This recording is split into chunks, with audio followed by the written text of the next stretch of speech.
a gente vai continuar falando, né, sobre vários tipos de limitação da mente humana, né, que a mente nos impõe, e muitas vezes sem que a gente perceba, sabe? E a gente vai começar agora essa segunda parte da nossa reflexão fazendo uma pergunta bem incômoda, mas bem necessária também. Quantas vezes você olhou para alguém em sofrimento e julgou essa pessoa?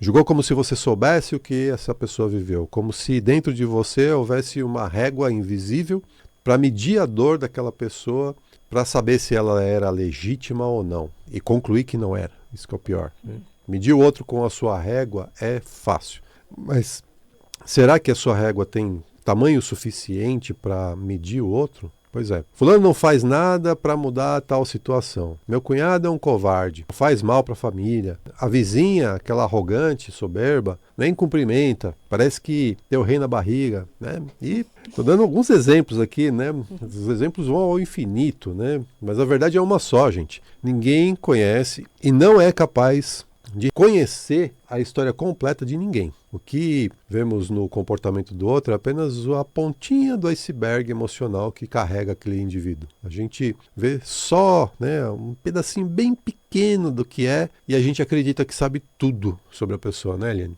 É, infelizmente é assim mesmo. Julgar é fácil, gente. Difícil é escutar com a alma aberta, com os ouvidos do coração. Difícil é enxergar o humano por trás do rótulo, por trás das máscaras, porque é mais confortável acreditar que a pessoa está onde está porque quer, do que encarar a possibilidade de que ela está onde está por ignorância da consciência, né? E por sobrevivência. E essa sobrevivência nem sempre é visível.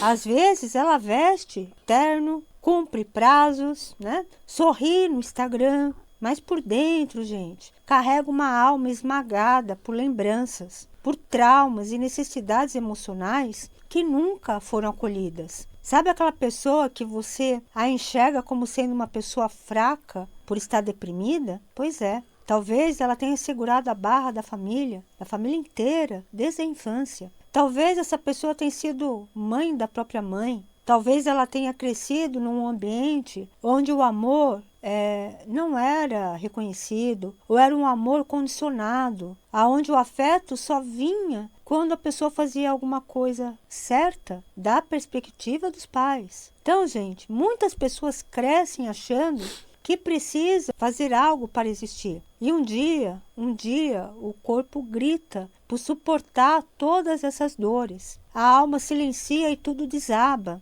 apesar de mesmo assim ser uma escolha do espírito. É consequência de uma ilusão mascarada de escolha, de livre-arbítrio. Por isso, quando alguém se vitimiza, antes de dizer que é drama da pessoa, né? A gente fala que pessoa dramática, escute a dor daquela pessoa com os ouvidos do espírito. Antes de dizer que a pessoa é manipuladora, acolha a pessoa. Então, o vitimismo é sim, muitas vezes, o grito de quem nunca foi ouvido. É uma tentativa inconsciente de dizer: me olhe, pelo amor de Deus, eu preciso ser vista. É um pedido de colo, gente, camuflado num comportamento que incomoda sim. E é importante lembrar que isso não significa que a gente tem que concordar com a postura da pessoa, mas sim compreender de onde ela vem. Essa compreensão não exige que você aceite abusos, mas que você abandone o julgamento. A verdadeira consciência está no não julgamento. Jesus nunca julgou, gente. Ele acolhia a inconsciência humana.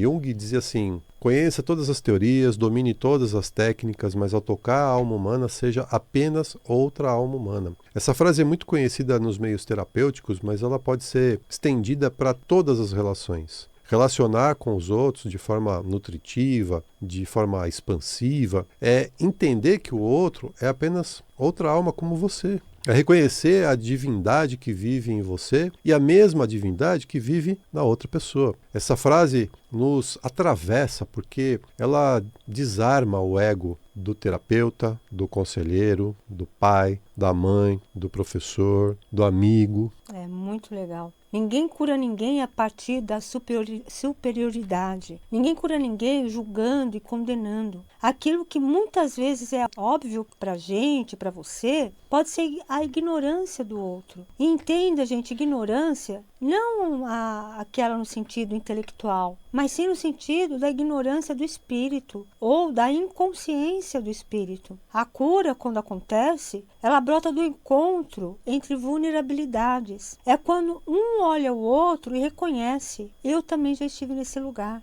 Aí você pode falar: ah, Eliane, que bobagem, né? Eu nunca fui como essa pessoa. Essa pessoa que você imagina que você tem dificuldade. Pois é, eu nunca estive nesse lugar porque eu sou forte, né? Eu segui com a minha vida, eu fui em frente. Será, gente? Será mesmo que você nunca esteve nesse lugar? Eu posso, te afirmar com certeza de que aquilo que você julga no outro é o que você é, né? Agora o pessoal ficou bravo comigo. Vai ser cancelado. Mas tá? Talvez isso apareça para você de forma disfarçada. Mas a essência do seu julgamento está em você, está nas suas memórias, nas memórias dessa vida e de vidas pregressas, sim. Por isso que não adianta ensinar a espiritualidade sem ter empatia.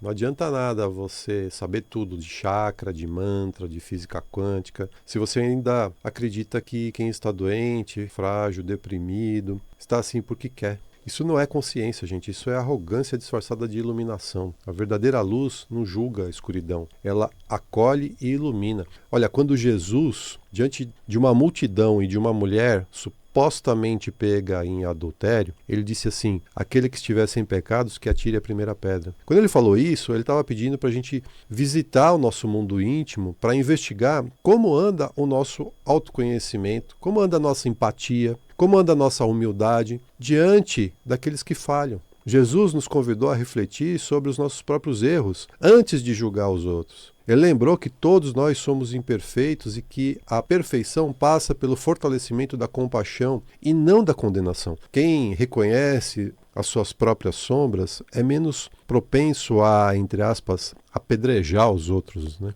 E outro dia eu ouvi algumas pessoas conversando sobre a morte daquele autor, Robin Williams. Ator, aquele que fez, né?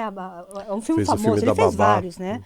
Mas Uma Babá Quase Perfeita, então, é o Robin Williams. E essas pessoas estavam falando o seguinte, gente, que Robin Williams representou tantos papéis de homens bons, homens simpáticos, sensíveis, né? Até cômicos, fazendo a gente rir bastante. No entanto, ele como pessoa teve uma vida desregrada, bebia muito, se drogava. E essas pessoas falavam assim, né? Se ele não fosse assim, não teria se matado. Por que ele não, né, aproveitou a vida dele aqui e fez coisas melhores? Afinal, ele era famoso, ele podia, né, ter feito coisas boas para as pessoas e tudo mais. E eu vi isso, nem vale a pena, gente, a gente continuar falando o que eu vi, porque eram coisas tão pesadas. O Robin Williams, eu acho que ele, parece que ele desencarnou em 2014, 2015, e ele se enforcou, ele tirou a própria vida. Então veja, o fato é que alguém sabe da vida, né, que Robin Williams teve, a vida que ele viveu. Alguém sabe da infância que ele teve. Alguém viveu com ele ali, dia a dia, desde que ele nasceu, né?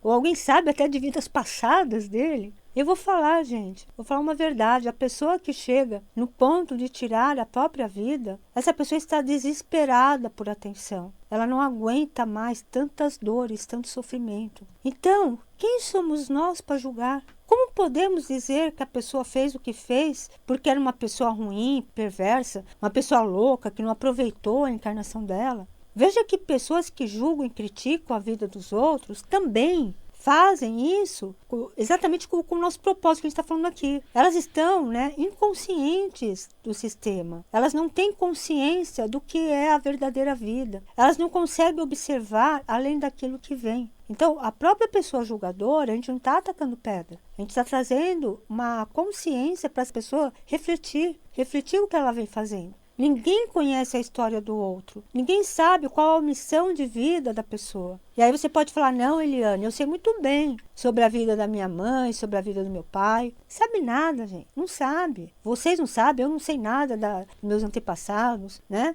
Você sabe, a gente sabe o que contaram pra gente. Você sabe daquilo que você lembra lá da sua infância, né? Ou parte da sua vida. Então, no caso do autor que a gente está falando, ninguém sabe o que a alma dele carregava. nem como as experiências que ele viveu, até tirando a própria vida, pode ter contribuído para um despertar maior, por algo maior, uma consciência maior no seu espírito. Então, no Espiritismo, fala-se muito sobre o processo evolutivo se dá pelo amor ou pela dor. E, de fato, gente, a consciência espiritual pode se ampliar por ambos os caminhos. O que sabemos é que a perfeição divina sempre age em direção à expansão da alma, mesmo quando os meios parecem obscuros aos olhos humanos, né?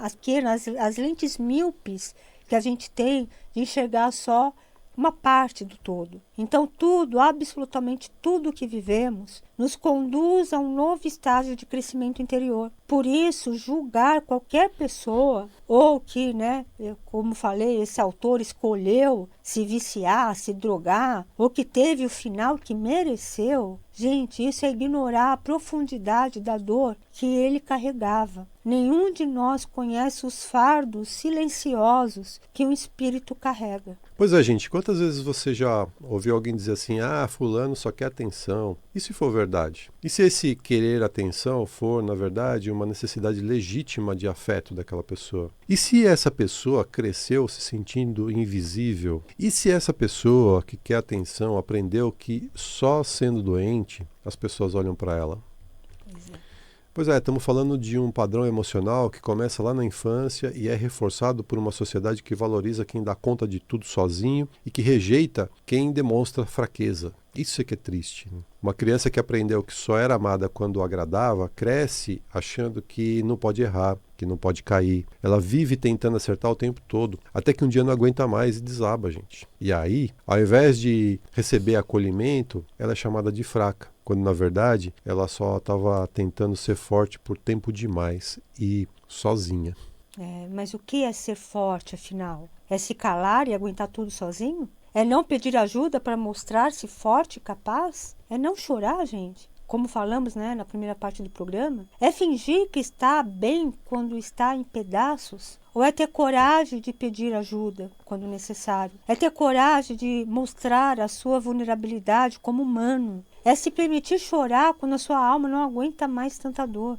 Ser forte, gente, é se permitir ser humano. E ser humano inclui falhar, adoecer, cair e principalmente levantar-se. Ninguém se levanta com o dedo apontando para ela. Às vezes a gente precisa que alguém estenda a mão toda para conseguir dar um pequeno impulso e sair daquele fundo do poço. Não podemos esquecer que o nosso principal propósito como humanos é nos relacionar. Tanto é assim que as leis sistêmicas mostram quando os laços invisíveis do sistema são determinantes na nossa saúde emocional, nos nossos padrões de comportamento e até nos caminhos que escolhemos ou repetimos, inconscientes, sem perceber. As leis sistêmicas revelam que não estamos isolados. Somos resultado de uma rede ancestral de vínculos, gente, de lealdades, memórias que atuam silenciosamente em nossas escolhas. Nos relacionar, portanto, não é apenas conviver, é reconhecer no outro a continuação de uma história maior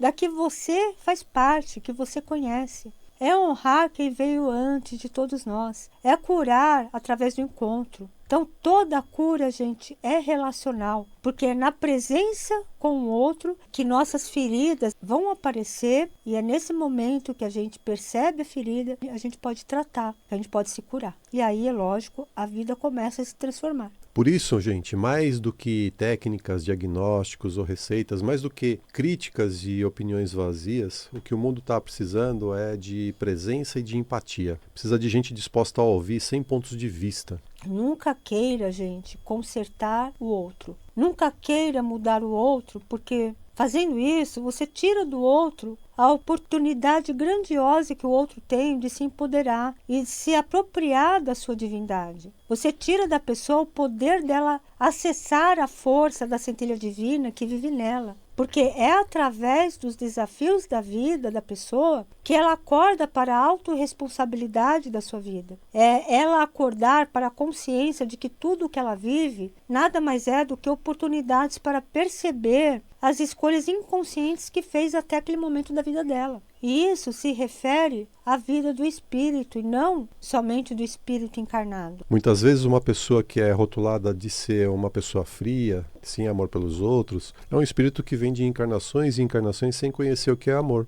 Pode ser um espírito que carrega na alma muita dor, muito sofrimento de vidas passadas. É esse espírito que precisa ser visto com compaixão. Jesus já dizia, não são os sãos que precisam de médicos. Esse espírito um dia vai acordar para a sua verdade e reconhecer que ele é também filho de Deus e que ele tem todo o poder e responsabilidade para mudar o que quiser na sua vida. Mas ele ainda está adormecido. Exato. Se na história da pessoa envolve dor, gente, acolha. Se envolve raiva, escute. Se envolve silêncio, esteja presente e apenas silencie junto com ela. Porque não há nada mais curativo do que ser visto sem ser rotulado. Quando alguém nos vê com os olhos da alma, com os olhos do coração e do amor, algo dentro da gente começa a se reorganizar. E aos pouquinhos aquilo que era caos vira caminho. Aquilo que era sintoma, gente, vira linguagem. Aquilo que era dor vira ponte. A empatia é essa ponte. Não entre o certo e o errado, mas entre dois mundos internos que por um instante se encontram. Respeita a vida do outro, com as suas conquistas, com seus erros, sem julgamento. Tenta olhar com empatia, com o coração aberto e com mais consciência. Esse é o caminho mais curto para a nossa própria transformação interior, gente. Antes de julgar o comportamento de alguém, pergunte-se que história que essa pessoa carrega, que dor ela precisou esconder para sobreviver. Será que ela teve de fato espaço para sentir e ser cuidada? Porque é cruel cobrar amor de alguém que nunca conheceu o que é amor. É cruel exigir maturidade emocional de alguém que cresceu em um ambiente de abandono, de humilhação, de violência. É injusto dizer levanta e vai para quem não aprendeu que pode caminhar. Vamos mudar a nossa forma de olhar e buscar enxergar além do aparente, gente. O julgamento é uma forma, gente, de fugir da nossa própria dor. Quando aponto no outro aquilo que eu não tolero, geralmente estou tocando uma parte minha que ainda não aceitei. Né? A importância de reconhecer isso. É literalmente, gente, uma projeção da minha mente inconsciente no outro. Por isso, tanta gente reage, né, com vitimização, porque lá no fundo também se sente vítima e tem raiva disso. Ou porque aprendeu que vulnerabilidade é fraqueza e agora repete isso como armadura. Mas enquanto não retirarmos essa armadura, vamos continuar criando muros onde deveríamos construir pontes. O sofrimento do outro não é um ataque à sua lucidez, é um convite à sua compaixão. E compaixão não significa carregar o outro nas costas, nem aceitar tudo e ser conivente com o comportamento do outro. Significa olhar com verdade, com humanidade, olhar com a alma. É entender que todo comportamento tem uma causa e que todo sintoma, antes de ser combatido, precisa ser escutado. Às vezes o corpo adoece porque a alma não teve permissão para chorar. Às vezes a depressão é apenas o silêncio acumulado de uma vida inteira, ou mesmo de vidas e vidas inteiras. E não adianta jogar a luz em cima sem antes reconhecer a escuridão. O caminho da consciência não passa por cima da dor, passa por dentro dela. Por isso, ao ver alguém sofrendo, lembre-se, você não sabe o que aquela pessoa enfrentou na infância, no inconsciente, no corpo ou na alma dela. Você não sabe se ela teve afeto, segurança, alimento emocional. Não sabe se ela teve uma infância ou apenas sobreviveu a ela. Então, antes de dizer que é fraqueza, que é drama, que a pessoa é assim porque quer, gente, respire. Respire e escute. Ao invés de apontar o dedo, olhe para você e pergunte o que no outro me incomoda tanto. Porque o problema não é o outro, mas sim aquilo que você projeta no outro. E se puder, né, ofereça a essa pessoa presença, né? Não julgue. Às vezes, isso é tudo que o outro precisa para começar a sair do fundo do poço. E você acessa um grau muito maior de consciência. Ninguém, gente, se cura sozinho. A cura é sempre um encontro, um reconhecimento, uma alma dizendo à outra, eu vejo você.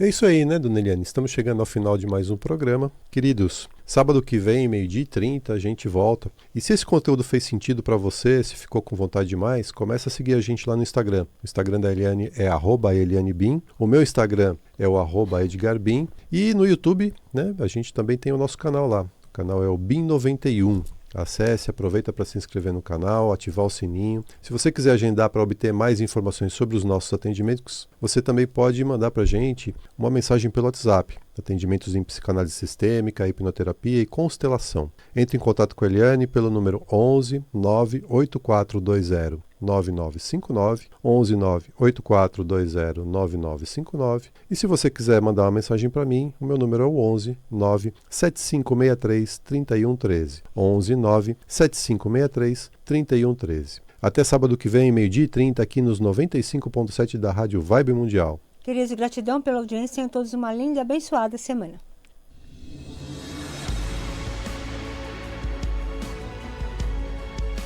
A Vibe